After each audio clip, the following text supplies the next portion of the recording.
से सुनिएगा. लोकसाहित्याच्या 2 ओळी आहेत. एकटी मी गेले बाई झाड हल्ले नाही, दुकटी मी गेले बाई झाड हल्ले नाही, साऱ्या जणी गेलो आम्ही झाड राहिले नाही. हे सांगण्याचा उद्देश असा की चांगल्या विचारानं, एका विचारानं, उद्देशानं, हेतूनं आपण जर एखादं काम करायला पुढे आलो ना, तर जे चित्र असेल ना ते हे असं असेल. ते मी आता याची डोळा बघते. आजचा दिवस खूप छान आहे. जिने आपल्या शब्दाला धार दिली, पायाला बळ दिलं, चेतना मारली, मुक्त श्वास घ्यायला भान दिलं, अस्तित्व दिलं, आत्मभान दिलं. सावित्रीबाईचा जन्मदिवस आज 3 जानेवारी. खूप बरं वाटतंय. ते एक चित्र होतं त्या काळी.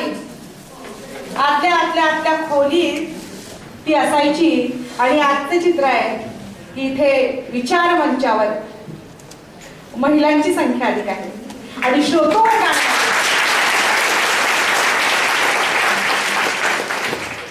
श्रोतू वर्गामध्येही हा भाग तर आम्ही व्यापलाच आहे आपला. तुमच्या इथे अर्धा भाग आपल्या. चांगलं चित्र आहे, खूप पॉझिटिव्ह आहे, खूप सकारात्मक चित्र आहे. आजच्या या कार्यक्रमात ज्यांची प्रमुख उपस्थिती आहे आणि त्यांच्या व्यक्तिमत्वामुळे भारून गेल्यासारखं झालं मला आल्यापासून, ते आदरणीय मीराताई जगदने, या महाविद्यालयाचे प्राचार्य आदरणीय डॉक्टर शिंदे सर, ज्यांच्यामुळे मला इथे येता आलं, त्यांनी पाचारण केलं म्हणून त्या आदरणीय डॉक्टर उज्ज्वला भोर, त्यानंतर इथल्या प्राध्यापक वर्गाला मी नावाने ओळखत नाही पण चेहऱ्याने ओळखायला लागेल आता काही क्षणात. सूत्रसंचालन जे खूप गोड आवाजात सूत्रसंचालन करतात, छान शब्द भेट करतायत. माझ्या सावित्रीबाईने दिलेला वसा पुढे घेऊन जाणाऱ्या माझ्या भगिनीच्या पहिल्या रांगेत बसले. त्यानंतर इथले खूप उत्सुक आणि आतुर विद्यार्थिनी. बरं, तुम्ही या विचाराने इथे येऊन बसलात की इथे एकपात्री प्रयोग सादर होणार आहे, पण मॅडम तर गेटअप मध्ये नाहीये सावित्रीबाईच्या. हरकत नाही, मी गेटअप मध्ये नसले तरी सगळं होईल. ज्या ज्या गोष्टींचा उल्लेख केला, संभ्रम मला बोलतानाही जाणवला. इथं मॅडम काय करणार नेमकं? व्याख्यान, कथा, कथन, नाटक, हे सगळं होईल, सगळं होईल. अजिबातच काहीही काळजी करण्याचं काही कारण नाही. शेवटी तर कविता पण होईल, ती बोनस मध्ये. आजचा दिवस आहे सावित्रीबाईच्या जन्मदिवसाचा. सुरुवात करते सावित्रीबाईलाच अभिवादन माझ्या एका कवितेतून. सावित्री तू होतीस म्हणूनच, सावित्री तू होतीस म्हणूनच स्त्रीची चूल आणि मूल ही चौकट मोडली. सावित्री तू होतीस म्हणूनच, सावित्री तू होतीस म्हणूनच प्रथांची ही प्रेत तू जमिनीत गाडलीस. सावित्री तू होतीस म्हणूनच, सावित्री तू होतीस म्हणूनच स्त्रीनं प्रत्येक लढाई आजपर्यंत जिंकली. सावित्री तू होतीस म्हणूनच, सावित्री तू होतीस म्हणूनच शिक्षणाची दारं खुली झाली आणि आज दगडांची ही फुलं झाली, आणि आज दगडांची ही फुलं झाली. दगडच होतं की आपण? काय कळत होतं? निर्णय प्रक्रियेत होतो का? काही भूमिका होती का? विशिष्ट गोष्टीबाबत काही मत होतं का? म्हणून मी म्हणते की सावित्री तू होतीस म्हणूनच शिक्षणाची दारं खुली झाली आणि आज दगडांची ही फुलं झाली, आणि आज दगडांची ही फुलं झाली. सावित्री किती अन काय, सावित्री किती अन काय, ती रूपवर्णावी तुझी, तू असशी अनंतात पण हृदयांतरी प्रतिमा तुझी. सावित्री तू दिसतेस मला, सावित्री तू दिसतेस मला माझ्या मनाच्या नभात. सावित्री तू भासतेस मला एक मंगल प्रभात. तूच दामिनी, तूच दामिनी, तूच स्वामिनी, तूच कांतान, तूच मानिनी, माऊली, तूच पडकरी वाघिणी, पारतंत्र्यातील स्वातंत्र्यवादिनी, पारतंत्र्यातील स्वातंत्र्यवादिनी. सावित्रीबाईला अभिवादन करते आणि विषयाला हात घालते. विषय आहे मी सावित्री ज्योतिबा फुले बोलते किंवा कथाकथन करते मी, हेच हा आशय असतो. आणि त्या कथाकथनाचं शीर्षक आहे सावित्री तू होतीस म्हणूनच. एक गंभीर पण गमतीने सुरुवात करते, गंमत सांगते, मला आलेला अनुभव साक्षात. साधारण पायाला भिंगरी बांधण्याप्रमाणे अवघा महाराष्ट्र पिंजून काढलाय परिवर्तनवादी विचार मांडत असताना. परदेशातही 2दा परदेशवाऱ्या झाल्या. हाच विचार घेऊन गेलो. एकदा जिजाऊ मांडण्यासाठी आणि नुकतीच 25 नोव्हेंबरला सावित्रीबाई मांडण्यासाठी सिंगापूरला जाऊन आले. हे करत असताना नानाविध प्रकारची माणसं, वृत्ती, प्रवृत्ती, प्रकृतीची माणसं भेटतात आणि भयंकर भयंकर असे अनुभव येतात. आणि हेच अनुभव मी माझ्या व्याख्यानातून सांगते. काही वेगळा अभ्यास याला करावा लागत नाही, माणसं वाचायला आली पाहिजे आपल्याला, आणि ती भ्रमंतीतून येते. तर एका महाविद्यालयात गेले मी व्याख्यान देण्यासाठी. अशी हे आमचं खाद्य आहे, हा आहार आहे आमचा, हा असा उराशी कवटाळलेला. आणि संयोजकांबरोबर चालले, जसे मी भोर मॅडम बरोबर प्रवेश केला तसं मी त्या महाविद्यालयात प्रवेश केला. माझं एक खाद्य असं उराशी कवटाळलेलं आहे. झालं वेगळंच. पोरं लागली की सैरा वैरा पळायला. तुम्हाला कळेच ना, पोरं का पळताय. मी संयोजकांना म्हटलं, का हो सर पोरं का पळताय. मी तर एवढे लांबून आले म्हटलं व्याख्यान द्यायला, मी व्याख्यान दिल्याशिवाय जात नाही, पोरं का पळताय. सर म्हणाले, सर प्रचंड अनुभवी असावेत बरं का शिंदे सर. ते म्हणाले, मॅडम नवीन प्राणी पाहायला किती असेल.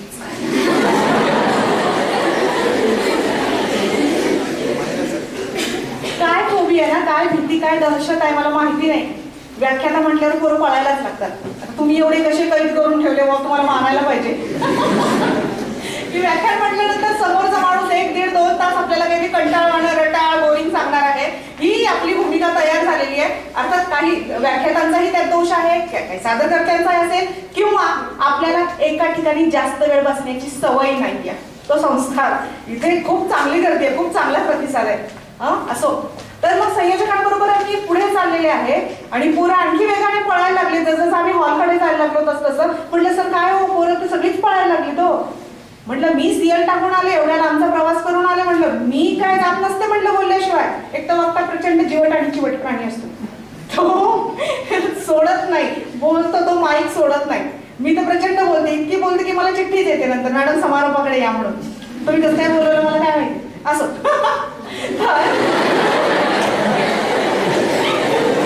काही गोष्टी गमतीनेच घ्या बरं का.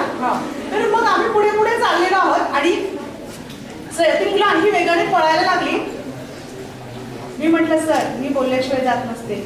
ते पुन्हा शांतपणे म्हणाले. मला विशेष वाटलं की हा माणूस एवढा शांत कसा राहू शकतो. ते पुन्हा तेवढ्याच शांतपणे म्हणाले, मॅडम या कॉलेजला 2च गेट आहेत म्हणाले, आणि 2ही गेट जवळ 4 जाडजूड प्राध्यापक उभे केलेत म्हणे. पोट्यांना बाहेर जायचं असतं आणि आम्ही पोट्यांना बाहेर जाऊ देत नाही म्हटले. किती बरं वाटलं सांगू तुम्हाला. तेव्हापासून सर मी नवीन कॉलेजला गेले की आधी गेट चेक करत असते. मला खूप बरं वाटलं, इथे एकच गेट आहे. देवळा कॉलेजला 2दा जाणं झालं एका आठवड्यात. पहिल्या व्याख्यानाला गेले तेव्हा पाहून घेतलं जरा आजूबाजूला, तर मागचं गेट असं साखळदंडाने, कोणी गेला असेल देवळा कॉलेजला तर माहिती असेल की साखळदंडाने असं पॅक बांधलेले. म्हटलं किती चांगलं कॉलेज आहे, परत यायला आवडेल मला.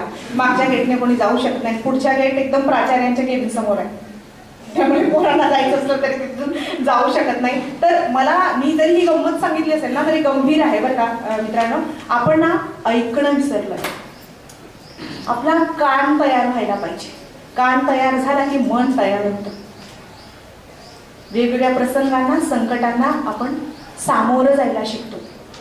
आणि हेच वय आहे, हेच वय आहे. वेगवेगळे व्याख्यात येतात, वक्ते येतात, आपण त्यांना ऐकलं पाहिजे. परंतु आपल्याला ती गोष्ट नको असते. आणि कसं आहे, सध्या ना टॉलरन्स आहे ना, सहिष्णुता म्हणूया की संयम बऱ्यापैकी कमी झालाय. म्हणजे असा झरकन पारा खाली आला ना आता 3-4 पर्यंत, तसा तो संयम काही वर्षांमध्ये झरकन खाली आलाय. जसा ह्या आपल्या हातात हे आलंय ना, वाटोळं करणारं कल्याणकारी यंत्र आलंय आपल्या हातात. स्मार्टफोन आलाय. संयम संपला.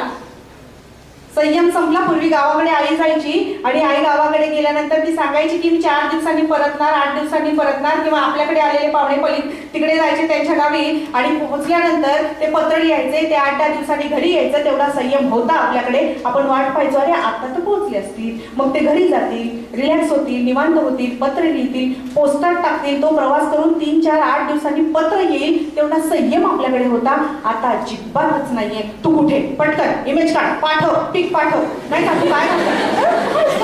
काय आहे, अजिबातच नाही संयम आपल्याकडे राहिला. तर इतका वेग. परंतु मित्रांनो, हे ज्ञान आणि तंत्रज्ञानाला ती दुधारी तलवार आहे. दोन्ही बाजूला धार आहे. पलीकडच्या अंगावर गेली तर त्याचा घात निश्चित, आपल्या अंगावर आली तर आपला घात निश्चित. तर हे भान आणि जाण आपण ठेवायला पाहिजे. मी माझ्या विषयाला हात घालते हो, पण मी विषयाला हात घालताना मी कंपॅरेटिव्हली बोलणार आहे.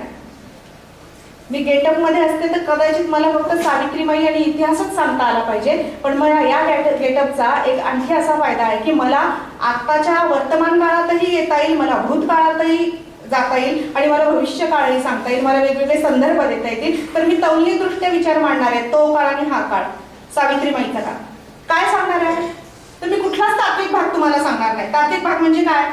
व्याख्या, संकल्पना, वैशिष्ट्ये, प्रकार, परिणाम करणारे घटक, पाळायची पथ्य वगैरे मी काहीही सांगणार नाहीये, कारण ते सांगण्यासाठी इथे लोक नेमलेली आहेत. तुम्ही म्हणाली ते लोक तेच शिकवतात मॅडम आणि बाई आयात केलं ते पण तेच सांगताय, तर मी तसं काही सांगणार नाहीये.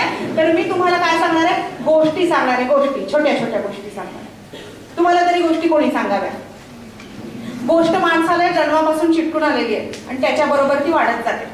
आज तुम्ही सिनेमा पाहायला जाता, सिनेमागृहात म्हणजे काय करायला जाता हो? तुम्ही गोष्ट अनुभवायला जाता, तुम्ही गोष्ट ऐकायला जाता. एक गोष्ट अशी आहे की ती कंपल्सरी आहे सगळ्यांसाठी. कंपल्सरी आहे म्हणजे सक्तीची आहे, कंपल्सरी इंग्लिश साठी. ती ऐकावीच लागते. मी तर म्हणते ती गोष्ट ऐकल्याशिवाय कोणी मोठाच होऊ शकत नाही. कोणती आहे ती गोष्ट? कोणती गोष्ट आहे जी तुम्ही ऐकली, मी ऐकली, ताईने ऐकली, मागच्या पिढीने ऐकली, पुढची पिढी ऐकणार आहे, ऐकावेच लागेल, त्याच्याशिवाय मोठं होता येत नाही. एक गोष्ट जी आपण प्रत्येकाने ऐकली, कोणती गोष्ट? तर तुमच्या गोष्टी इतके पुढे गेलाय ना, त्यामुळे मग ती आठवत नाही. कावळा आणि चिमणीची गोष्ट सगळ्यांनी ऐकली आहे, बरोबर आहे? सगळ्यांना तोंडपाठ आहे. आता म्हणजे मी बोलायला लागले ना की तुम्ही पण लगेच बोलायला लागाल. हा, कसं बघा? एक होता, एक होती, कावळ्याचं घर होतं, चिमणीचं घर होतं. एक दिवस काय झालं? पाऊस नाही आला, खूप मोठा पाऊस आला. तो खूप वाटला पाहिजे ना, तो खूप दिसला पाहिजे ना. हा, काय झालं एक दिवस? हे असं आहे आपलं वय, काय आपण बोलतोय असं. गमतीचा भाग असला तरी कथा किंवा गोष्ट आपल्या जन्मापासून आपल्याला चिकटून आलेली असते आणि आपल्या मरणापर्यंत ती आपल्या बरोबरच राहते. त्याचं आकर्षण आपल्याला कायम राहतं. तर मी काय सांगणार आहे? कुठलाच तात्विक भाग तुम्हाला सांगणार नाही. तर मी आज तुम्हाला सांगणार आहे छोट्या गोष्टी. कसल्या गोष्टी? सावित्रीमाईच्या आयुष्यातल्या गोष्टी, सावित्रीमाईच्या काळात घडलेल्या गोष्टी आणि आता कंपॅरेटिव्हली तौलनिक दृष्ट्या काय घडतंय याचा विचार आपण करू. तर मित्रांनो, 3 जानेवारी 1831 मध्ये सावित्रीमाईचा साताऱ्यातल्या खंडोजी पाटलाच्या घरी जन्म झाला. नायगाव खंडोजी पाटलाच्या घरी पोरीचा जन्म झाला आणि जल्लोषात तिचं स्वागत करण्यात आलं. पहिली बेटी धनाची पेटी, पहिली बेटी तूप रोटी, पहिली बेटी धनाची पेटी, जल्लोषात तिचं स्वागत करण्यात आलं. बघा, तो काळ होता 1831 चा. आज आहे 2018. आज मुलीचा जन्म झाला तर आपण काय करतो? काहीतरी काय बोलताय मॅडम? जन्म झाल्यावर आम्ही जन्मालाच येऊ देत नाही पोरगी. परवा जर तुम्ही टीव्हीवर बातमी पाहिली असेल तर 7 मुली आहेत, 10 वेळा बाळंतपण झाली, 10व्यांदा मुलगा झाला, पण तो मुलगाही पोटात वारला आणि ती बाई 10व्यांदा प्रसूत होताना तीही वारली. मुलाचा 18. ही 2018ची टेंडन्सी सांगते मी आत्ताची. मग मला प्रश्न पडतो की आता आपण पुढारले आहोत की मागासलेले आहोत? की ते लोक जास्त पुढारलेले होते त्या काळी?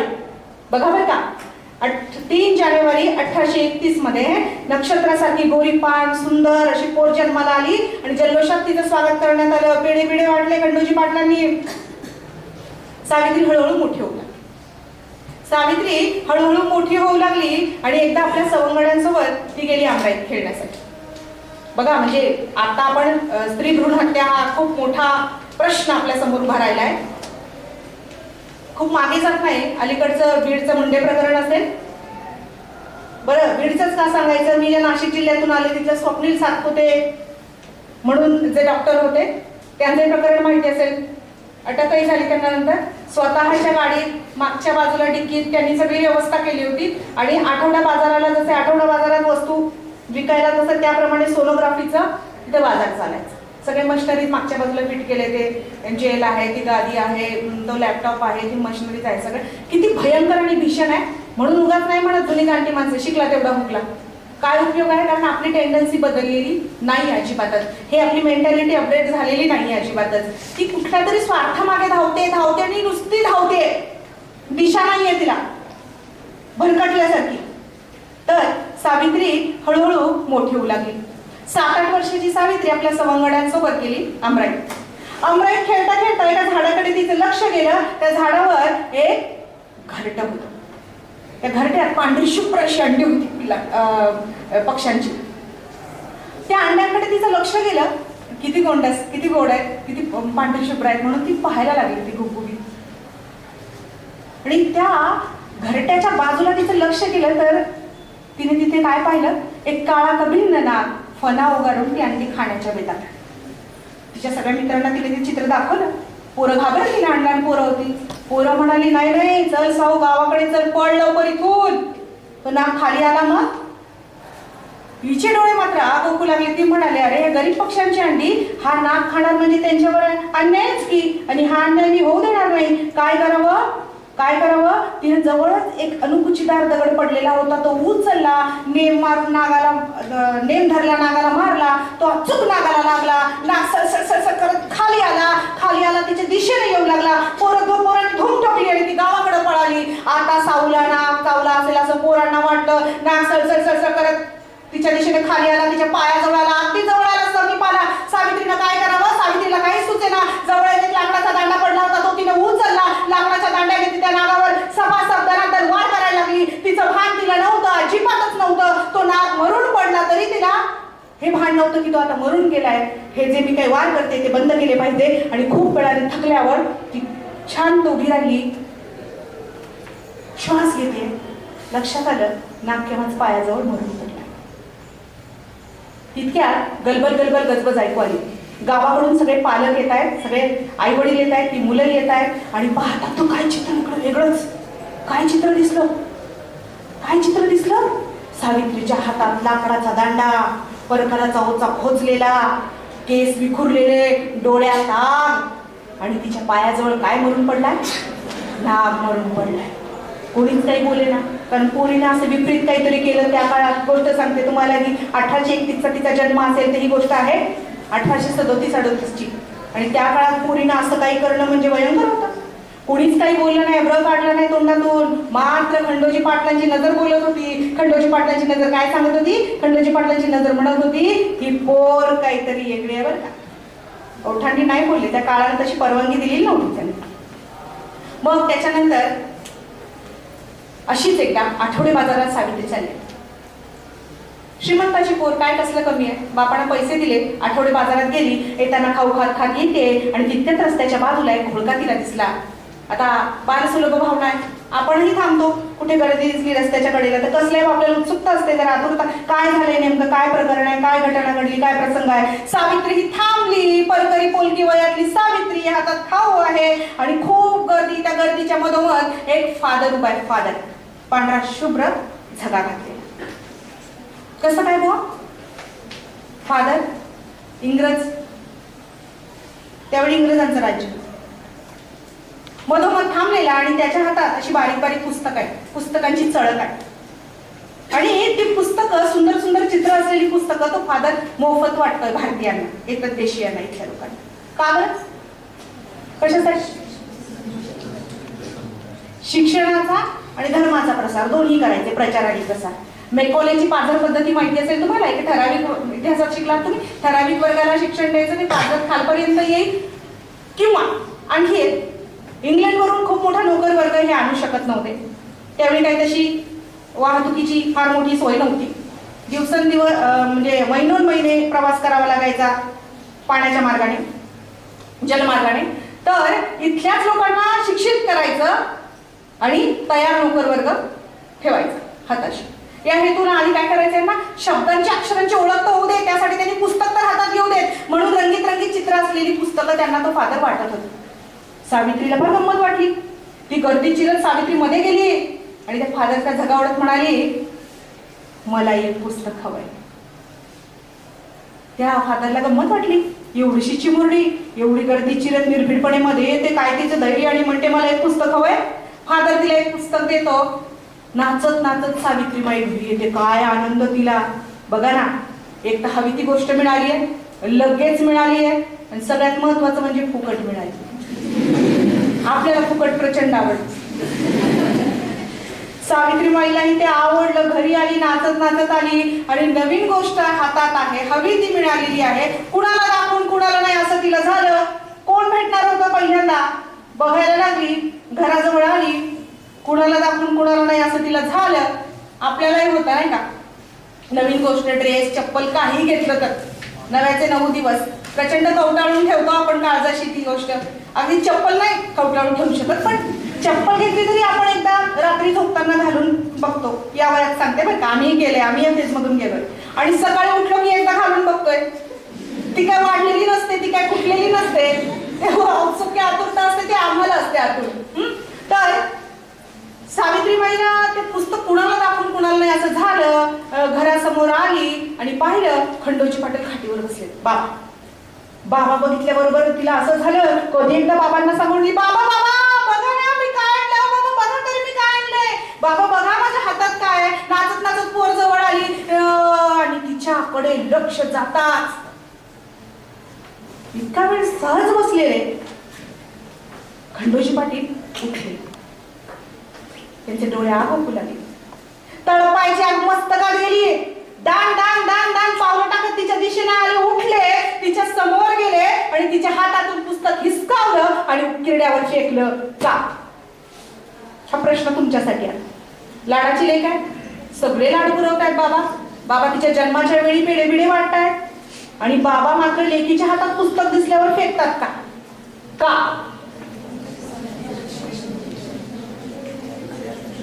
कुणीतरी तो उभं राहून सांगावं. आपली अडचण तीच, आपल्याला प्रश्नच पडत नाही, आणि कोणी विचारले तर आपण उत्तरच देत नाही. दोन्ही पार्ट तो काळ कसा. शूद्र लोकांना शिक्षण नाकारलेलं होतं, आणि त्यात स्त्रियांना तर शिकू दिलं जात नव्हतं, किंवा शिक्षणाची परवानगी सुद्धा त्या काळात भारतामध्ये नव्हती. अगदी बरोबर. शिक्षणाने माणूस शहाणा होतो, त्याला चांगलं वाईट कळायला लागतं, त्याला बरं वाईट कळायला लागतं. शिक्षणामुळे माणसाला हे कळायला लागतं की माझे हे खांदे आहेत ना, खांद्यांवर हे जे ठेवलंय ना, त्याच्यात एक पदार्थ असतो मेंदू नावाचा, आणि तो पदार्थ वापरायचा असतो विचार करायला.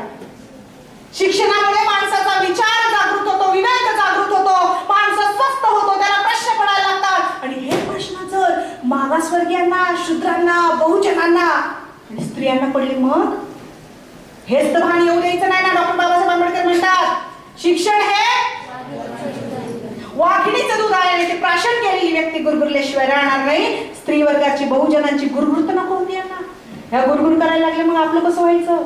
म्हणून स्त्रियांपर्यंत सहेतुक शिक्षण पोहोचू दिलं जात नव्हतं. पण आपल्याकडे असं असतं ना, त्याला ना असं शुगर कोटिंग करून जनतेसमोर आणतात, समाजासमोर आणतात, पब्लिक समोर आणतात. त्याला काय केलं, पुन्हा मग अध्यात्माची, पुराणाची, देवदेवतांची जोड लावतात. म्हणजे काय, तिथपर्यंत माणूस जातच नाही, जाण्याची हिंमत करत नाही. मग स्त्रियांनी शिक्षण घेतलं तर काय होईल, स्त्रियांनी पुस्तक हाताळलं तर काय होईल, स्त्रियांना शब्दाची, अक्षरांची ओळख झाली, त्या वाचा लिहायला लागल्या तर काय होईल, धर्म बुडेल, पृथ्वीचा नाश होईल, वगैरे वगैरे. पृथ्वी आहे तिथंच आहे हो, पृथ्वी आहे तिथेच आहे. कोणतरी म्हटलं होतं की शेषनागाच्या डोक्यावर आहे, आणि आमचे अण्णाभाऊ म्हणतात पृथ्वी इथल्या श्रमिकाच्या हातावर आहे, श्रमिकाने केली आहे. कारण काय ना, आमचे मेंदू, कान, मन सगळं बुजवून टाकतात. हे देवदेवतांचं, व्रतवैकल्यांचं, असं दांभिकपणाचं कव्हरिंग करतात त्याला, आणि आम्ही घाबरायला लागतो त्या गोष्टीला. गोष्टी अशा आहेत. आणि जे एखाद्याला सत्य माहिती असलं ना, तरी तो सत्य बोलायला कचरतो. कारण मी तर म्हणते, सध्याच्या काळात सत्य बोलणं सोपं आहे. मी खूप जबाबदारीने बोलते. सत्य बोलणं सोपं आहे, पण समोरच्याला सत्य पचवणं अधिक कठीण झालेलं आहे. म्हणूनच दाभोळकर होतात, कलबुर्गी होतात, गौरी लंकेश होते, पानसरे होतात. 5वा बळी कोण हा प्रश्न आम्हाला पडायला लागतो. सत्य पचवणं कठीण झालंय दोस्तांना. आणि हे सत्य आहे की स्त्रियांनी शिक्षण घेतल्यावर काही असं पृथ्वी नाश पावलेली नाहीये. आज आम्ही पृथ्वीवरच राहतोय की आपण दुसऱ्या ग्रहावर गेलोय. ई गोला ऊ गोला असं काय नाही. हा बरं असो. तर सावित्रीबाईंच्या हातात ते पुस्तक पाहिलं. बाबा संतापले, तळपायच्या मस्तकात गेली, ते उकिरड्यावर फेकलं. सावित्री खूप रडली, ओरडली, भेकली, किंचाळली, बिवळली. काहीही उपयोग नाही. पुस्तक तिला मिळणार नव्हतं म्हणजे नव्हतं. मग काय झालं? त्या दिवशी सगळे जेवले, झोपी गेले. दरवाजा लावला, मुख्य दरवाजा. सावित्रीला झोप आली नाही. सावित्रीच्या डोळ्यापुढे मनचक्षुपुढे काय फिरत होतं? पुस्तक फिरत होता. हवं म्हणजे हवंच आहे. प्रचंड जिद्दी, प्रचंड हट्टी. निग्रह केला म्हणजे केला. मग पुस्तक हवंय, कोणत्या परिस्थितीत हवंय, मग काय करावं? सगळे झोपी गेले. सावित्री हळूच बाहेर आली. आणि बरं, आपण एक प्रकार शिकलोय आता अलीकडे. सोशल मीडिया, समाज माध्यम, स्मार्टफोन हे वेगवेगळे प्रकार आल्यापासून तुम्ही पोरं, तुम्ही आमच्या वेळी नव्हतं तसं. आईवडिलांनी हे एक दिली, कोपऱ्यात बसायचो. डोळे वटवले तरी कोपऱ्यात बसायचो. आता तर भयंकर आहे. पालक घाबरायला लागलेत पोरांना, शिक्षक घाबरायला लागलेत विद्यार्थ्यांना. आमच्या वेळी शाळेत मार दिला ना की घरी सांगायचं नाही मारलं म्हणून, कारण घरी डबल मार मिळायचा. तुझंच काही चुकलं असेल म्हणून घरचे आणखी मारायचे. आता वेगळंच आहे. तुम्ही घरी जाऊन सांगितलं की लगेच आई बाबा, अरे तुम्ही तिथपर्यंत पण जात नाही, तुम्ही डायरेक्ट कायदा सांगायला लागले मास्तराला. हो मास्तर कायदा आहे, छडी बाळगायची नाही, मारणं दूरच. हे खूप भयंकर आहे. हे खूप भयंकर आहे. सगळ्या गोष्टी म्हणजे जसा वापर करून आपण दुधारी तलवार आहे. तर काय झालं?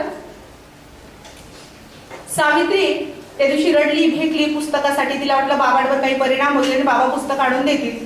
तुम्ही इमोशनल अत्याचार हा प्रकार शिकला येतात. इमोशनल अत्याचार कुठल्या तरी डोंबिवलीची घटना आहे की इंटरनेट कनेक्शन घेतलं नाही, 5वीच्या पोरानं गळफास घेतला. नाशिकची घटना आहे. 1.5-2 महिन्यांपूर्वी बातमी आली होती. त्या मुलीला पप्पा म्हटले की इंटरनेटवर गेम खेळू नको सारखे. अर्थात तिच्या हितासाठी सांगितलं होतं की डोळे खराब होतात वगैरे बऱ्याच गोष्टी आहे. नको त्या गोष्टी पोरं अकाली प्रौढत्व, अकाली नको त्या गोष्टी कळायला लागल्यात पोरांना. गेम खेळू नको. ती पोरगी स्वतःच्या खोलीत गेली. मला वाटतं 7वीची की काय होती आणि तिने आत्महत्या केली. अरे तुमच्या मरण्याची कारण काय आहे? तो देशासाठी मरताय होय. मरण्याची कारण काय तुमच्या? जगणं जर एकमेव असेल, एकच असेल ना, इतक्या सहज ही कारण आहेत तुमच्या मरण्याची. किती भयंकर. युवा वर्ग असा भरकटतोय. जगण्याचा हेतू कळाला ना, उद्देश कळाला, आपण फक्त पायापुढचं बघतो. ती दृष्टी नाहीये. ज्या दृष्टीपणाने ही मंडळी, या मंडळींनी हे सगळं वैभव, शिक्षण वैभव आपल्या समोर उभं केलेलं आहे. कर्मवीरांनी काय केलंय आपल्यासाठी याचं भान आणि जाण ज्याला आली असेल ना, कमवानी शिका मला वाटतं तिथून सुरुवात झाली. आणि ज्या पोरांची पोट हातावर होती ती पोरं शिकायला लागली. जी पोरं पोट भरण्यासाठी कुठेतरी हात चालवत होती ती पोरं इथंच शिकू लागली, इथंच काम करू लागली. हा जो मूलमंत्र आपल्या महाराष्ट्राला, भारताला ही नवीन जी कन्सेप्ट, ही संकल्पना आली ना, कर्मवीरांचं देणं आहे. ते कर्मवीरांचं देणं आहे. या वटवृक्षाखाली आपण जी सुबत्ता, सुख आणि सगळी ज्या सुविधायुक्त ज्या गोष्टी घेतोय ना, मी त्यांचं देणं आहे. मग आपल्या मरणाची कारणं अशी असावी. मी तुम्हाला सुरुवातीला म्हणाले, मी तो काळ आणि कंपॅरेटिव्हली हा काळ असा विचार करणार होता. सावित्री रडली, भिकली, काही मिळालं नाही पुस्तक. मग काय करावं? सगळे झोपी गेले. सावित्री मुख्य दरवाजाजवळ आली. मुख्य दरवाजा उघडला. अंगणात आली. अंगणातून कुठे गेली? उकिरड्यावर गेली. पुस्तक उचललं, परकराच्या ओच्यात लपवलं. घरात आली, दरवाजा लावला, तिच्या खोलीत गेली आणि काय शोधलं? अडगळ अडचणीची जागा. आणि तिथं पूर्वी कागदपत्र वगैरे असे खोचून ठेवायचे. तिने काय केलं? कोणालाच दिसणार नाही अशा ठिकाणी त्या पुस्तकाची सुरळी केली आणि ती खोचून ठेवली. येताना ती बघायची, परंतु त्या काळानं तिला ती मुभा, परवानगी, स्वातंत्र्य दिलं नव्हतं. काय करायचं होतं तिला? फक्त डोळे भरून पुस्तक पाहायचं होतं. अक्षर ओळखता येत होते तिला, शब्द माहिती होते तिला, अजिबातच नाही ओचा ठो येत नव्हता. परंतु फक्त डोळे भरून एकदा पुस्तक बघण्यासाठी इतका जीव ती काढत होती. येताना जाताना ती पुस्तक पाहायची की आहे ना ते व्यवस्थित तिथं काही सलामत. आणि आता आपल्याकडे लायब्ररीज आहेत, ग्रंथालय आहेत मोठे. जायचं नाही बरं तिकडं, जायचं नाही. त्रास व्हायला लागतो सर, त्याच्याने त्रास व्हायला लागतो. अरे तो एक काळ होता, किती माऊली ते पुस्तक हाताळायचं म्हणून फक्त एवढ्या जीवाचा आटापिटा करत होती. आमच्याकडे ग्रंथालयात पुस्तकं भरून ठेवलेली आहेत, आम्ही फिरकतच नाही तिकडं, फिरकतच नाही. ही शोकांतिका याची. किती लोक वाचतात, आठवड्याला कोणती पुस्तकं नेतात, याचे हिशोब तुम्हीच करा. वर्षभरात अभ्यासक्रमाव्यतिरिक्त किती पुस्तकं वाचली? मी तर म्हणते अभ्यासक्रमाची पुस्तकं शेवटचा महिनाभर वाचतो आम्ही. पेपरच्या आदल्या दिवशी 2 दिवस वाचूनही पास होणारे प्राणी आपल्यामध्ये आहेत असतील. डाव्या केसात रट्टा मार, माहिती आम्हाला सगळं, आम्ही गेलो या पेज मधून. तर सावित्रीने पुस्तक आणलं, अडगळीत ठेवलं. काही दिवसांनी सावित्रीचं लग्न ठरलं. तुम्ही म्हणाल हे कसं काय बुवा? पूर्वी लवकर लग्न व्हायचं, म्हणजे पाण्यामध्येच लग्न व्हायचे, अगदी साक्षगंध कुंकू लावून. पुढची स्टेज म्हणजे पोटात पण तुला मुलगा झाला तर माझी मुलगी, असं हे व्हायचं. मग सावित्रीचं लग्न ठरलं. तेव्हा सावित्री होती 8 वर्षांची. तुम्ही म्हणा 8 वर्षाची फार लहान. 8 वर्षाची सावित्री म्हणजे त्या काळाच्या मानानं घोडनवरी होती. घोडनवरी म्हणजे लग्नाचं वय निघून गेले. मग तुम्ही म्हणाल मॅडम घोडनवरा कोण होता? ज्योतिबा. 12 वर्षाची ज्योतिबा आणि 8 वर्षाची सावित्री यांचं लग्न झालं. त्या काळाच्या मानाने दोघं पण लग्नाचं वय तसं निघून गेलंय हा एवढं. पण लाडाची लेक म्हणून बापांना सांभाळलं एवढी वर्ष. आणि मग 8व्या वर्षी सावित्रीचं ज्योतिबा गोरे फुले यांच्याबरोबर लग्न झालं. सुंदरसा शालू नेसली होती सावित्रीबाई. आणि सासरी निघताना काहीच नाही घेतलं बरोबर, फक्त एक गोष्ट घेतली. कोणती? कसले हुशार रे तुम्ही. काय घेतलं आपल्या बरोबर? पुस्तक आपल्या बरोबर घेतलं. पण ते असं सहज नेलं नाही. ते कुठे लपवलं? ते आपल्या शालूच्या कोपऱ्यात, पदराच्या कोपऱ्यात लपवलं आणि सासरी आली. सासरी आल्यानंतर नव्या नवरीनं काय शोधावं बरं? खरंच हुशार बरं का. काय शोधावं? नव्या नवरीनं सासरी आल्यानंतर काय शोधावं आधी? अडगळ. आम्हा बायकांचं अख्खं आयुष्य अडगळीत गेलं. कशासाठी अडगळ शोधायची? पुन्हा पुस्तकाची सुरणी करायची आणि खोचून ठेवायची. जे तिकडं तेच इकडं. पळसाला पाना घरोघरी, म्हणजे तिकडं तेच इकडं.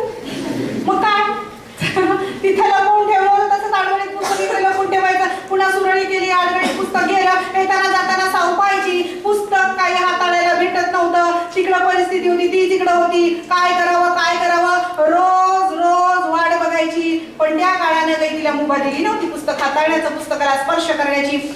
एक दिवस काय झालं, संधी चालून आली. सासूबाई म्हणाल्या, साऊ आज ना ज्योतिबाला तू शिदोरी घेऊन जायची शेतात. कोणाला? कशाचं? बोडकीला केसाचं. इतका आनंद झाला साऊला की तिचे हिशोब वेगळे होते. तिला वाटलं की आत्ता पुस्तक नेता येतंय बरोबर. आणि सासूबाई काम सांगून निघून गेल्या. आपल्याकडे असं असतं ना, सासूचा लॉंग फॉर्म, सारख्या सूचना, आणि सुनेचा लॉंग फॉर्म, सूचना नको. सरांना पण माहितीये. सूचना चांगली गोष्ट आहे. सूचना नको. आणि सासू सारख्या सूचना. सासू सूचना करून निघून गेली. आज तू काय करायचं? शिदोरी बांधून शेतात जायचंय ज्योतिबाला शिदोरी घेऊन. साऊला वाटलं आता बघा बरोबर करते. साऊनं काय करावं? पूर्वी ना शिदोरी किंवा डबा बांधण्यासाठी काय असायचं? टिफिन हा प्रकार नव्हता. काय असायचा? टोपला असायचं. आणि टोपल्यात ना एक रुमाल अंथरायचे. त्याला काय म्हणतात इकडे? प्रादेशिक वेगळ्या भाषेत वेगवेगळा शब्द आहे त्याला. धुडकं.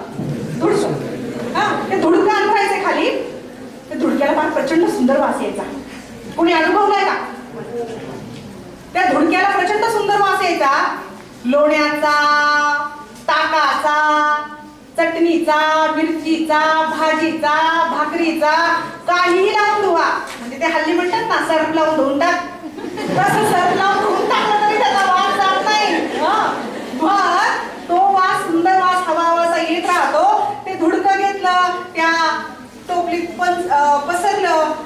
भाकरी टाकली, भाजी टाकली, भाकरी टाकली. थोडीशी ती गडबड बंद करता का काका? काका थोडीशी. हा तर काय, ती टोपली घेतली, त्या टोपलीत भाकरी टाकली, भाजी टाकली, पुन्हा भाकरी टाकली आणि हळूच पुस्तक टाकलं. कोणाला सांगायचं नाही, आपल्यालाच पुस्तक टाकलं, पुन्हा भाकरी टाकली, चारही कोपरे धरले रुमालाचे, करकचून आवळले, बांधले आणि काय केलं, सावित्री निघाली ज्योतिबाला शिदोरी घेऊन शेताकडे. डोक्यावर घेतलं ती टोपली आणि चालली पांदीनं पोहोचली तिकडे. शिदोरी खाली ठेवली, ज्योतिबा हात धुवून आले, आता जेवायला बसणार. शिदोरी खोलली, भाकरी वाढली, त्यावर भाजी चटणी वाढली आणि हळूच भाकरी खायला काय काढला, हळू बोलायचं. हळूच भाकरी खालून पुस्तक काढलं आणि काळजाचे ठोके धाड धाड धाड वाजू लागले. प्रचंड अस्वस्थता. आता काय होईल काय माहिती. ज्योतिबाचे म्हणेल ते फुल अँड फायनल. आता ज्योतिबा म्हणले शिक. ज्योतिबांना हे आवडलं तर ठीक, नाही आवडलं तर कायांचा राम या पुस्तकाला. काय करायचं, पुस्तक काढलं, धाड धाड धाड छातीचे ठोके, अस्वस्थता, चलबिचल, काय असेल ते सगळे प्रकार व्हायला लागले एकदाच डोक्यात. तुम्ही केमिकल लोचा म्हणता कसो, भरपूर काही व्हायला लागलं. आणि काय झालं, एक डोळा पुस्तकाकडे, एक डोळा, एक नजर ज्योतिबाकडे. प्रचंड घालमेल वाढली साऊची आणि ज्योतिबाची नजर पुस्तकावर गेली आणि ज्योतिबा अचंबित झाले, अवाक झाले, नवल वाटलं त्यांना. म्हणलं काय ग साऊ, पुस्तक आणलंस तू, पुस्तक आणलंस तू, शिकायचंय तुला, अक्षर गिरवशील, शब्द गिरवशील, बोल शिकशील. हो हो हो म्हणत माझ्या माय सावित्रीनं त्या क्षणी होकारा दिला आणि त्या क्षणापासून मातीच्या पाटीवर गाडीच्या लेखणीने माझ्या माय सावित्रीची शाळा सुरू झाली. माझी माय सावित्री क्रांती ज्योती झाली, शिक्षित झाली, विचार करू लागली.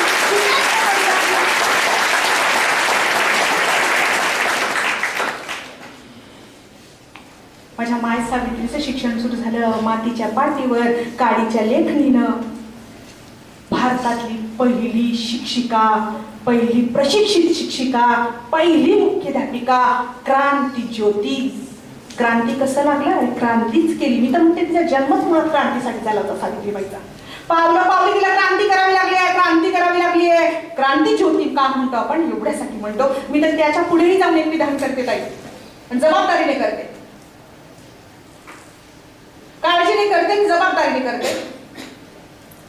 1975 मध्ये अमेरिकेत स्त्री स्वातंत्र्याचा जाहीरनामा निघाला, हे आपण ऐकून आहोत. इथे इतिहास विषय आहे, इतिहासात कोणी प्राध्यापक आहे नाही, मग आता मी काही बोललं तर चालतंय.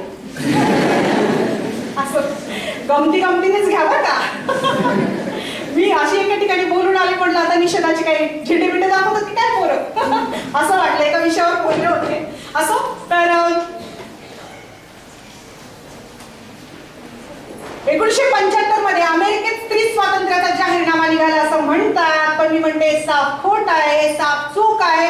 स्त्री स्वातंत्र्याचा जाहीरनामा अमेरिकेत नाही निघाला 1975 मध्ये. 3 जानेवारी 1831 मध्ये इथं निघाला तो भारतात.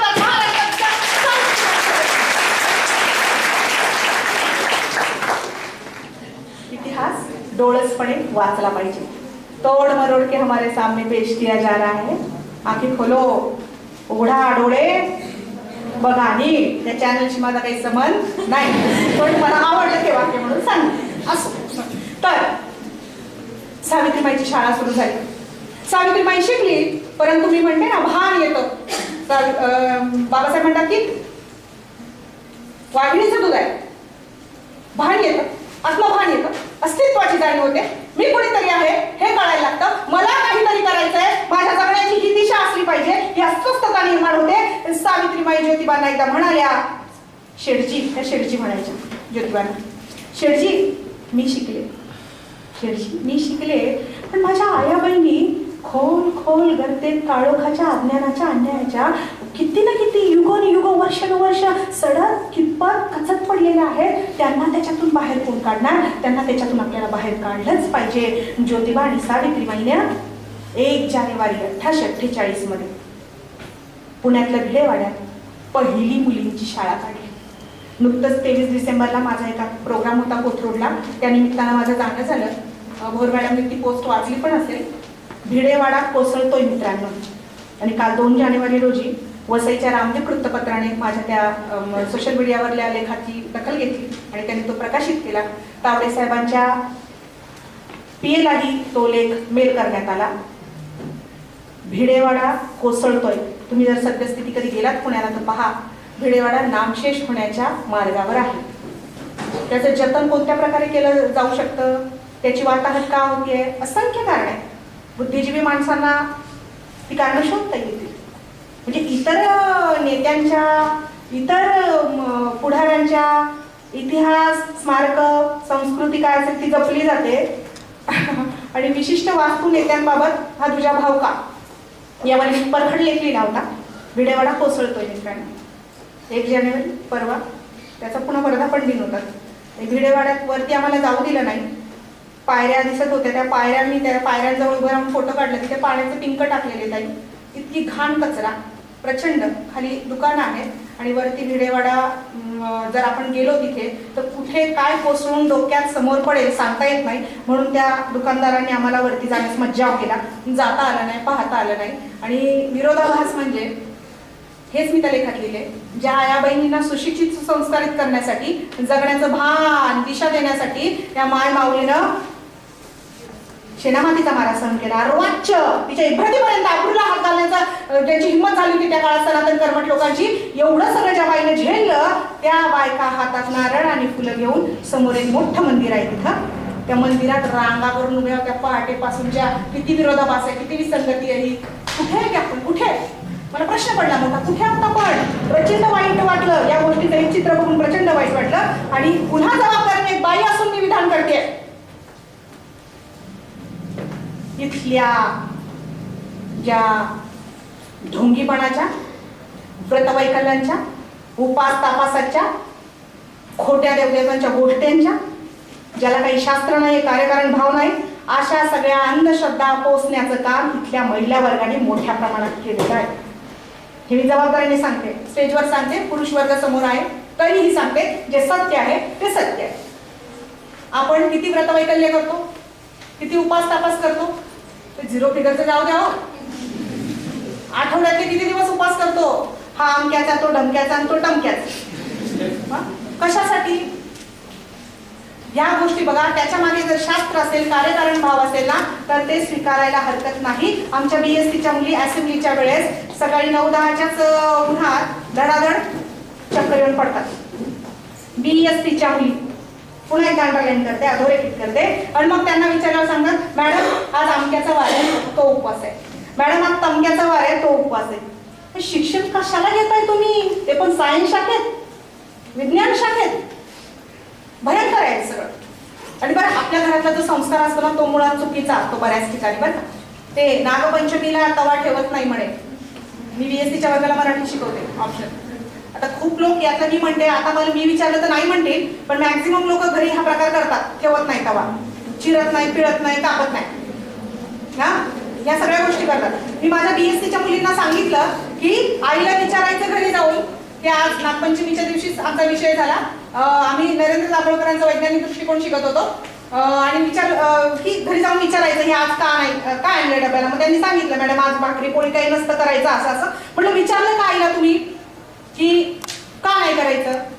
म्हटलं की घरी जाऊन विचारू. म्हटलं नक्की विचारा, मला उद्याच्या तासाला सांगा. त्या पुरी घरी गेल्या, आईला विचारलं, दुसऱ्या दिवशी आल्या. मग विचारलं मी की काय ग, आईने काय कारण सांगितलं? त्या म्हटल्या, आई म्हणली गप, लई चरा बोलायला लागली. जेवढं सांगितलं तेवढं करायचं म्हणे. आजी सांगते काय चुकीचं सांगणार आहे का म्हणे? आजीने सांगितलंय ना मी करते आणि मी सांगते म्हणून तू करायचं. किती चुकीच्या गोष्टी आपण पुढच्या पिढीच्या जोडीत टाकतो ना. आता ही जबाबदारी तुम्ही युवा वर्गाची आहे. जे काही स्वीकाराल ना ते कार्यकारण भावावर घासून, वैज्ञानिक दृष्टिकोन तपासून, दृष्टीने तपासून मग ते स्वीकारणार आहे. नाही तर दिलं तसंच, आपलं तर तसंच आहे, त्रासच घ्यायचा नाही. दे रे हरी ठेविले आनंदी तैसेची राहावे, चित्ती असू द्यावे समाधान. अजिबातच हातपाय मारायचे नाही, चित्ती समाधान. हे त्रासच घ्यायचं नाही, कसलं उत्तर कारण शोधण्याचा. बरोबर आहे का? तर हे असं झालं. 1 जानेवारी 1848 मध्ये पुण्यातल्या भिडेवाड्यात पहिली मुलींची शाळा काढली. खूप त्रास व्हायचा सावित्रीबाईला येताना जाताना. हे तुम्ही प्राथमिक माध्यमिक शाळेत असताना तुम्ही यावर भाषणं केलेली आहे, ऐकलेली आहे. काय व्हायचं? शेणा मातीचा मारा तिला सहन करावा लागायचा. पण तुम्हाला माहिती नसलेली गोष्ट कदाचित मी एक सांगणार आहे.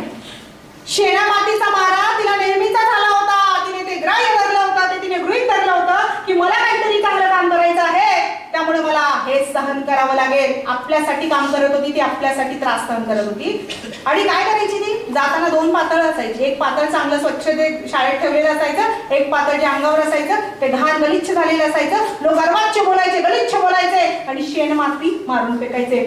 सावित्रीबाई शाळेत पोहोचायची, स्वच्छ पातळ घालायची, मुलींना शिकवायची. येताना पुन्हा तिला गृहीत धरलाय, येताना मला पुन्हा सगळा त्रास सहन करायचा आहे. सावित्रीबाई पुन्हा ते गलिच्छ पातळ घालायची आणि पुन्हा घराच्या वाटेकडे यायची. एक दिवस काय झालं? एक दिवस भयंकरच घडलं. कुणाच्या मनी देती नव्हतं ते घडलं. एक दिवस सावित्रीबाई नजर समोर, डोक्यावर पदर, काळजाची पाटी, पुस्तकं कवटाळलेली, झपाझप झपाझप झपाझप शाळेच्या दिशेने चालली आहे. पोरींचे चेहरे तिच्या डोळ्यासमोर फिरताय. कधी एकदा शाळेत पोहोचू आणि पोरींना डोळे भरून पाहू असं तिला झालंय. आणि सावित्रीबाई चालली आहे दान दान दान पावलं टाकत. तितक्यात एक सनकताल्यांचा एक गट तिथं उभा आहे, मवाल्यांचा एक गट तिथं उभा आहे. त्या मवाल्यांच्या गटातला म्होरक्या पुढे आला आणि तिला म्हणाला, ए बाई माग फिर. सावित्रीबाईने ढुंकून सुद्धा पाहिलं नाही. कड आणि काय झपाझप पावलं टाकत पुढे पुढे पुढे पुढे चालली आहे. दुपारचं ऊन चढताय. तो आता चेकाळला, तो आता पिसाळल्यासारखं करायला लागला. ए बाई माग फिर, कालची पोरगी माझं ऐकत नाही म्हणजे काय? आणि बाई माग फिर. पुन्हा तिने दुर्लक्ष केलं. आता मात्र तो प्रचंड पिसाळला आणि तो तिच्या दिशेने जायला लागला. तिच्या दिशेने पावलं टाकत तिच्या जवळ गेला. तिच्या अंगचटीला येत तिला हात पकडू पाहू लागला तिचा आणि म्हणाला, बाई माग फिर, नाही तर भर रस्त्यात तुला बेआबरू करीन. मला सांगा मैत्रिणींनो,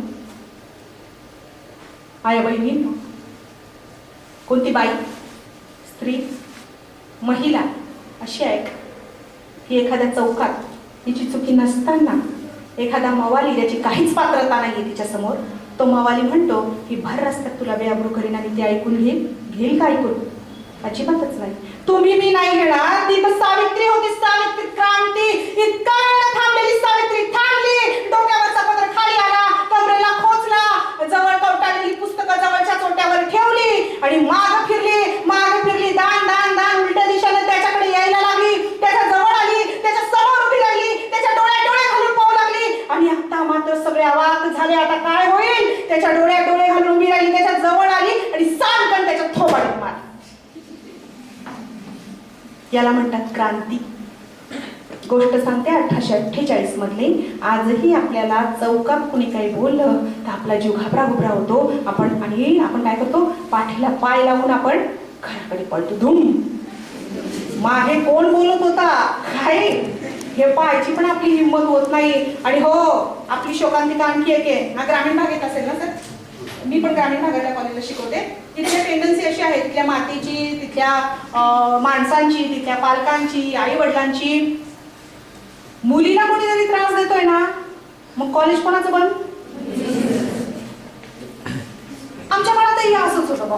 अजून काही बदललेलं नाहीये, फक्त फोनवर फोन बदलत असतो, मोबाईल नवीन मॉडेल आले, पण मानसिकता बदलत नाही राव, सॉफ्टवेअर बदलत नाही. तर छेड काढणारा असतो तो. कोणाची काढली जाते? तिची. तुम्ही लक्ष देऊन ऐका पोट्यांनो. छेड काढली जाते तिची. कॉलेज बंद होतं तिचं. तो मात्र पुन्हा त्याच चौकात उभा राहतो, तिथं स्टँडवर, तिथल्याच कट्ट्यावर. काय विचार करून? ए नाही तो कोई और सही, कोई और नाही तो कोई और सही, कोई और नाही तो कोई और.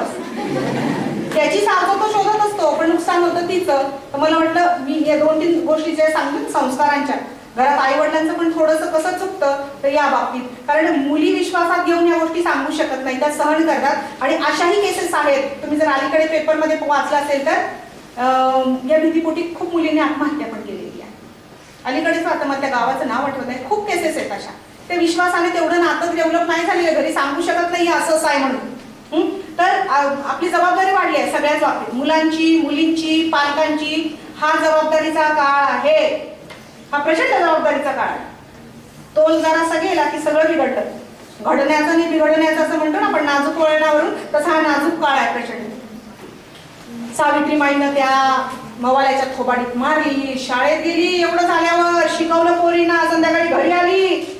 घरी आल्यानंतर भयंकर चित्र, मी आता जसं सांगितलं तसंच, स्मशान शांतता. कोणीच सावित्रीमाईशी बोलायला तयार नाही. बरं कसं असतं आपलं साधारण एक माणसाचं कॉमन मॅन, साधारण माणसाचं, मी काही वेगळी कृती क्रिया केलेली आहे तर तुम्ही त्याच्यावर प्रतिक्रिया द्या. माणूस समाज मान्यतेचा प्रचंड भुकेला असतो. तुम्ही बोला माझ्याशी, काहीतरी बोला, चांगलं बोला, वाईट बोला, भूषणं द्या, दूषणं द्या, शिव्या द्या, शाप द्या, पण बोला माझ्याशी, बोला. माणसाने माणसाशी बोललं तर त्याला समाजात असल्यासारखं वाटतं. उगाच नाही पूर्वी एकांतवासाची कैद व्हायची, नजर कैद व्हायची, एकांतवास व्हायचा, विजन वाचवायचा, बोलायचं नाही, संबंध नाही, तुला चिटपाकून दिसत नाही, तुला वाहन दिसत नाही, तुला रस्ते दिसत नाही, तुला माणसं दिसत नाही, तुला कुणाचंच काही ऐकू येत नाही. माणूस वेडा होईल की वेडा? सगळ्यांना ते आपण जेव्हा समाजशास्त्र शिकायला लागलो, इतिहास शिकायला लागलो, त्यात पहिलेच वाक्य बेसिक आपण शिकलोय, माणूस हा समाजशील प्राणी आहे, तो समाजाशिवाय जगू वागू शकत नाही. हा, तर काय झालं?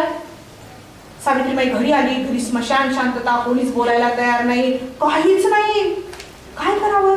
प्रचंड घालमेल, चलबिचल, अस्वस्थ झालेली आहे सावित्रीबाई. काय केलं मी काही चुकीचं वागले का? मी स्वतःच्या संरक्षणासाठी हे केलं, तरीही कुणी बोलायला तयार नाही. अशा वेळी ती चलबिचल थांबवणारा, तर अस्वस्थ थांबवणारा एक स्वर तिच्या पाठीमागून आला आणि त्या पाठोपाठ एक हात तिच्या खांद्यावर स्थिरावला. कुणाचा होता? ज्योतिबांचा. आणि त्या पाठोपाठ तो हात खांद्यावर आल्याबरोबर एक वाक्य कानावर पडलं सावित्रीमाईच्या. मी तर म्हणते ते जगातलं सगळ्यात सुंदर वाक्य असेल एका बाईसाठी, सगळ्यात सुंदर वाक्य असेल. ऐकायचंय? माहिती आहे? ऐकायचंय? नाही सांगायचं. सगळ्यात सुंदर वाक्य असेल एका बाईसाठी, एका पुरुषानं उच्चारलेलं, एका बायकोसाठी एका नवऱ्यानं उच्चारलेलं काय वाक्य होतं? मी प्रचंड प्रेम करते त्या वाक्यावर, प्रचंड प्रेम करते. हो, वाक्यांवर पण प्रेम करते. आपल्या कन्सेप्ट जरा वेगळे असते, त्या त्या वयात असाव्या. आम्ही त्या फेजमधून गेलो. माझं मुलगा ते वाक्य सांगते मी, ते पूर्वी एक प्रसंग सांगते आणि वाटलं तर नाही पण सांगणार. तर माझा मुलगा दुसरीला शिकत होता आणि त्याच्या बाईंनी मला बोलवलं शाळेत. त्याची तक्रार करायला, ऑब्विसली माझा मुलगा तक्रारच करायला बोलवला असेल. गेल्यानंतर त्या बाई मला म्हणाल्या की तुम्ही प्राध्यापिका ना? म्हटलं हो. मग हा का असं करतो, त्याला तुम्ही सांगत नाही, मी याला शिकवत नाही. म्हटलं काय झालं? म्हणे प्रचंड खोड्या काढतो म्हणे, या बेंचवरून त्या बेंचवर म्हणे, ओरडतो वर्गात, मुलांच्या खोड्या काढतो, खूप खेळतो, बेल झाली तरी वर्गात येत नाही म्हणे. अशा बऱ्याच गोष्टी सांगितल्या. त्यांना वाटलं आता हे चिडतील आणि इथे 2-3 त्याच्या कानामागे देतील किंवा ओरडतील तरी डोळे तरी वटकतील. आता माझं मानसशास्त्राचं बऱ्यापैकी अभ्यास असल्यामुळे मी म्हटलं असं करतो होय, मग ठीक आहे म्हटलं. यापेक्षा काही वेगळं करत असाल तर मग चिंतेची बाब होती. म्हटलं या वयात हे करत नाही दुसरं काहीतरी करतोय म्हटलं मग मात्र चिंताजनक परिस्थिती झाली असती. या वयात त्याने हेच केलं पाहिजे, हे करतोय ते बरं आहे, आता रिलेशन मला असेल. हा, तर मग अशा गोष्टी घडतात. म्हणून मी मगाशी काय म्हटलं की आपल्या कन्सेप्ट जरा संकुचित असतात, वयानुरूप त्या प्रगल्भ मॅच्युअर होत जातात. वाक्यावरही प्रेम करता येतं, त्या वाक्यावर मी प्रचंड प्रेम करते. ते वाक्य काय होतं माहितीये का ज्योतिबांचं? तिची ती अस्वस्थता, चलबिचल, सगळी ती स्थिती थांबवण्यासाठी एक वाक्य आलं जगातलं सगळ्यात सुंदर वाक्य. एका बायकोसाठी, एका नवऱ्यानं, एका पुरुषानं, एका बाईसाठी उच्चारलेलं जगातलं सगळ्यात सुंदर वाक्य होतं, अशीच वाघासारखी जग, अशीच वाघासारखी जग. आणि मी म्हटलं जर अख्खं जग बाईच्या विरोधात गेलं, अख्खं जग बाईच्या विरोधात जाऊ दे, ती सत्य स्पष्ट वक्ती असेल, कर्तबगार असेल, झुंजार असेल तर, पण तिचा जन्माचा साथीदार, जोडीदार जर तिच्या पाठीशी उभा असेल ना, बाईला परवा नसते अख्ख्या जगाची. अनुभव आहे, अनुभवाचे बोल बोलती आहे. कर्तबगार आणि झुंजारबाई सहन होत नाही, काही भयंकर. माझ्यापेक्षा तुमचा अनुभव झाले आहे, पण काळ बदलला त्याच्याप्रमाणे अडचणी आणण्याच्या पद्धती पण वेगवेगळ्या झालेल्या आहेत. कशा पद्धतीने अडचणी आणायच्या, अडथळे आणायचे. रवींद्र कुमार खूप छान सांगतात, मला फार आवडतात या 2 ओळी. औरतें बहुत अच्छी होती है, गौर फरमाईगा. हिंदी का कोई है क्या? अरे बापरे, आता जबाबदारीने बोलावं लागेल. इतिहासाचं काही पण सांगितलं. रविंद्र कुंवर, पता होगा. रविंद्र कुंवर कहते हैं औरतें बहुत अच्छी होती है, औरतें बहुत अच्छी होती है जब वो हाँ में हाँ मिलाती है. औरतें बहुत बुरी होती है जब वो सोचने लगती है, समझने लगती है और खड़ा होके बोलने लगती है. बोलणारी बाई आवडत नसते कोणाला, त्यात जी खरी बोलत असेल, स्पष्ट बोलत असेल ना ती बाई, तर तिचा राग रागच प्रचंड. पण मी म्हटलं ना, खरं बोलणं एक वेळेस ठीक आहे, पण खरं पचवणं फार कठीण झालंय. आणि त्यात ती बाई असेल ना, बाईला नामहरण करण्यासाठी ही समाज पद्धती, ही व्यवस्था 3 प्रकार वापरत आलेली आहे. 3 प्रकार वापरत आलेली आहे. भय, भ्रम आणि चारित्र्यहनन. एखाद्या बाईला संपायचं असेल ना, झुंजार असेल, कर्तव्यात ती प्रचंड यशस्वी होत असेल तिच्या क्षेत्रात, तर पहिल्यांदा भीती निर्माण केली जाते. कार्यालय, शाळा, कॉलेजमध्ये तुमचा भावी काळात तुम्ही अनुभव घ्याल. ज्या माझ्या बरोबर, ज्या माझ्या आई बहिणी काम करतात आता वेगवेगळ्या क्षेत्रात, शिक्षिका आहेत, प्राध्यापिका आहेत, व्हॉटएव्हर काय असेल ते, त्याही अनुभव घेत असाल. तुमचं अस्तित्व जेव्हा निर्माण व्हायला लागतं तेव्हा कुणाच तरी अस्तित्व धोक्यात येतं आणि मग ते तुमच्यावर सूड उगारण्याचा प्रयत्न करतात. मॅडमला पटतंय माझं, हा त्याला कुणाला तरी तर पटतंय ना या हॉलमध्ये. तर भय, भीती निर्माण केली जाते. तुम्हाला भीती दाखवण्याचा भीती दाखवली जाते, भय निर्मिती केली जाते. भ्रम, आणि त्या भीतीने पण तुम्ही मागे हटत नसाल ना, भ्रम निर्माण केला जातो तुमच्याबद्दल. भ्रम म्हणजे काय? अफवा. आणि आपल्याकडे सगळ्यात मोठं पीक कशाचं येत असेल भारतात? अफवांचं. गहू बाजरीचे नंतर आहेत, माता पिका सगळे नंतर आहेत. आपल्यात 1 नंबरचं पीक असेल तर ते आहे अफवांचं पीक. भय, भ्रम, आणि तिसरं आहे ती जर भ्रमाने पण ती नामहरण होत नसेल, थांबत नसेल तिचं काम, अडचण येत नसेल तिच्या कामात, शेवटी तिचं चारित्र्यहनन केलं जातं. त्या शिलावर बोट उगारलं का, आणि त्यांना माहिती आता शिलावर बोट उगारलं आणि गपगुमान घरात बसेल. तर माणसाला माहिती शिलावर बोट उगारलं ना की संपली. आणि आपल्याकडे असं आहे की चांगल्या गोष्टी कोणी कुणाबद्दल सांगत नाही, वाईट गोष्टी निर्माण करून करून सांगितल्या जातात आणि वाईट गोष्टी पटकन स्वीकारतो समाज. ही टेंडन्सी आहे समाजाची, प्रचंड वाईट आहे. म्हणजे आपण काय करतो, जग ना दुसऱ्याच्या चष्म्यातून पाहायला लागतो. तुम्हाला स्वतःचा चष्मा दृष्टी मिळते ना, तुम्हाला नजर मिळते, जन्मता नजर मिळते, डोळे मिळतात, पण दृष्टी कमवावी लागते बघण्याची. पूर्वग्रह दूषित वगैरे इतरांचे चष्मे घालून आपण जग पाहू नये. सावित्रीबाईला ते वाक्य ऐकल्यावर प्रचंड आनंद झाला आणि ती म्हणली, सारं जग गेलं ना आडवं, परवा नाही जन्माचा साथीदार ज्योतिबा पाठीशी उभा आहे. मग काय झालं, जी गोष्ट होणारच होती, हे अपेक्षितच होतं, त्यांना अनपेक्षित नव्हतं की ही वेळ पण एक दिवस येणार आहे. काय झालं, ज्योतिबा आणि सावित्रीबाई शाळेत गेले असताना एकदा पुण्यातली त्रिंबक भट वगैरे ही मंडळी इथे आली. कुणाकडे? गोविंदरावांकडे. गोविंदराव ज्योतिबांचे वडील गोविंदराव.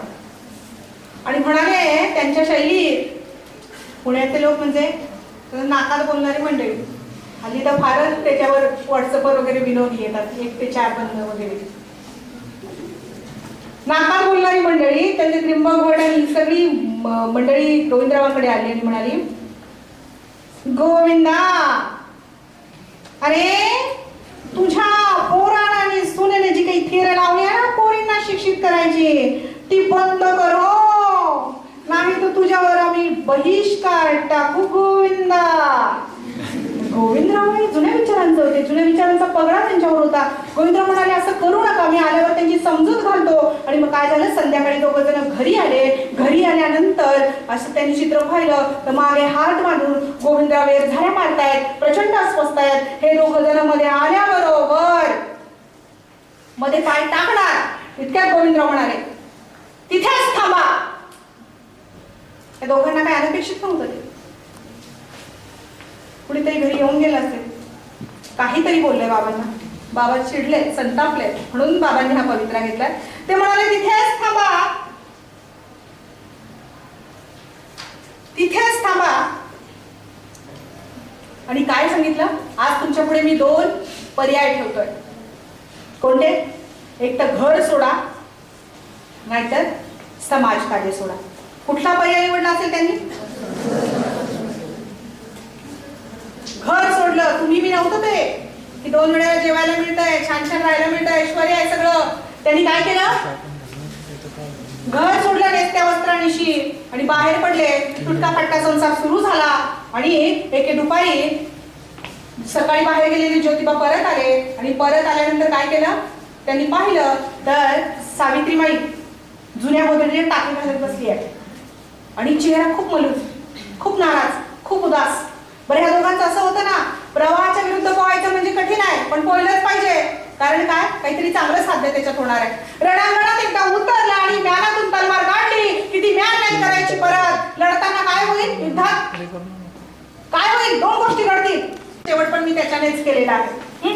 आपली साधारण स्थिती असे की हे बदलेगा वो बदलेगा और फिर देश बदलेगा, हम बदलेगे तो देश बदलेगा, हा विचार आपण करत नाहीये. किंवा गालिबचा एक शेर मला आठवतो की उम्रभर गालिब यही भूल करता रहा, उम्रभर गालिब यही भूल करता रहा, चेहरे पे की धूल और आईना साफ करता रहा. आपली स्थिती तशी झाली, आपली गत तशी झालेली आहे. पुन्हा माझ्या कवितेकडे येते आणि थांबते.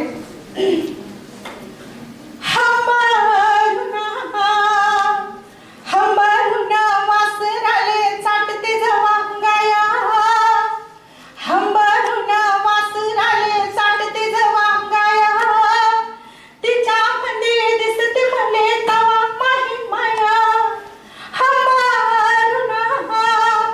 हंबरुना वासराले चाटते जवांगाया, तिच्या मध्ये दिसते मले तवा माही माया. आया बाया सांगत भट्या होतो जवा तान्हा, आया बाया सांगत भट्या होतो जवा तान्हा, दुष्काळाच्या साली माय चाटला होता पान्हा. पिठामध्ये पाणी घालून मले पाजत जाया, तिच्या मध्ये दिसते मले तवा माही माया. हंबरुना फन काट्याय जायला माय जाई राणी, फन काट्याय जायला माय जाई राणी, पायात नसे वाहन साधी हिंडेला नवारी. हिचो काट्याला भीतीचा मोजत नसे पाया, तिच्या मध्ये दिसते मले तवा माही माया. हंबरुना दारू पिऊन रोज मायले मारे महापाप, दारू पिऊन रोज मायले मारे महापाप, थरथर कापे माय तवा लागे तिला धाप. कसायाच्या दावणीले बांधली जशी गाया, तिच्या मध्ये दिसते मले तवा माही माया. हंबरुना माय म्हणे तुम्हारे माया गयाची हयान, माय म्हणे तुम्हारे माया गयाची हयान, भलत असत सांगून त्याचे भरू नका कान. भरून येते डोळ्यात तिच्या तापी पूर्ण माया, तिच्या मध्ये दिसते मले तवा माही माया. हंबरुना बोलता बोलता एकदा तिच्या डोळ्यात आलं पाणी, बोलता बोलता एकदा तिच्या डोळ्यात आलं पाणी, म्हणे कवा दिसन मले राजा तुही राणी. या डोळ्यानं पाहिन मी दुधावरची साय, तिच्या मध्ये दिसते मले तवा माही माया. शेवटचं कडवं आता मुलगा आईसाठी म्हणतो, तुमच्या माझ्या आपल्या सगळ्यांच्या आयांसाठी खूप सुंदर कडवं आहे. मुलगा काय म्हणतो आईला? म्हणून वाटे मले तुही भराव सुखान वाटी, म्हणून वाटे मले तुही भरावे सुखान वाटी, पुन्हा एकदा जन्म घ्यावा माय तुझे पोटी. ठेवावं माथा घट धरून तुहे पाया, तिच्या मध्ये दिसते मले तवा माही माया, तवा माही माया, तवा माही